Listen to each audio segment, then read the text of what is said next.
Πώς είσαι σήμερα? Καλά, λίγο αγχωμένη. Να μην είσαι αγχωμένη. Γιατί είσαι αγχωμένη? Στο πανεπιστήμιο θα περάσεις. Να σου πω την αλήθεια, και εγώ να ξέρω το πρωί θα ξυπνήσω και θα δω τον κύριο απέναντί μου, θα αγχωμένος. Θα λέω πώς θα πάει η μέρα μου, τι θα δω μετά, τι άλλο θα μου συμβεί σε αυτή τη ζωή. Γι' αυτό να κλείσει ραντεβού μαζί μου βράδια. Ναι. Τι θα μας πει σήμερα? Τι θα μας πείτε, κυρία? Έχω μάθει διάφορα που μου ζητήσατε. Το Summertime, I Love You Porgy. Θα πεις αυτό το τραγουδάκι με το οποίο αισθάνεσαι εσύ καλύτερα όταν το λες. Γιατί αυτό είναι το σωστό. Άνοιξε πέτρα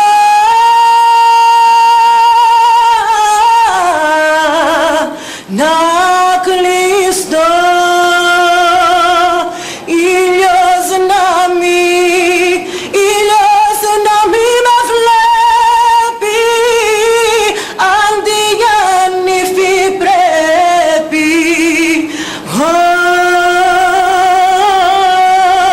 Πρέπει στα μαύρα να ντυθώ, άνοιξε πέτρα για να μπω, χάνω τον άντρα που αγαπώ.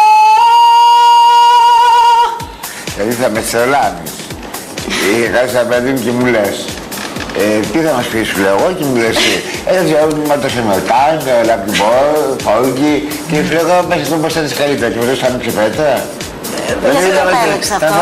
Πίστευες ότι θα αρέσει να πω περισσότερο? αυτό που μου αρέσει περισσότερο, και από τα αυτά τραγούδια που έμαθα τις τελευταίες μέρες μου αρέσει αυτό. Τι ζωή είσαι? Τάμπος. Αν θυμάμαι τι μου είχε πει η Χριστίνα Λουκά, που την ακούω πάντα πέρα στη Χριστίνα Λουκά,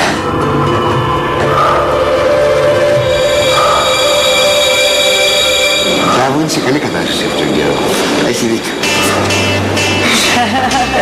Ευχαριστώ πάρα πολύ. I got a feeling that tonight's gonna be a good night.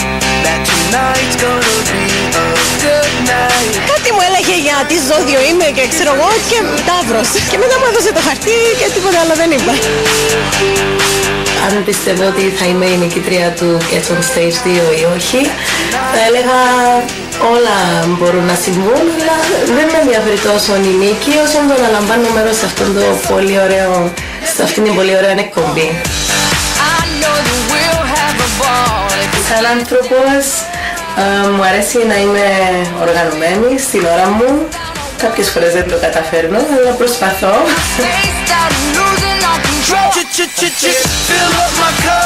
Η κουβέντα μου αρέσει πάρα πολύ, ειδικά με τους συναδέλφους, δεν τους αφήνω να διορθώσουν στο σχολείο. Ενευρίζομαι όταν μου λένε ψέματα, ειδικά η κόρη μου μικρή, όταν μου λέει κανένα ψέμα και τη σημώνω. Μου αρέσει το χιούμορ, μου αρέσει να γελώ. That tonight's gonna be a good night.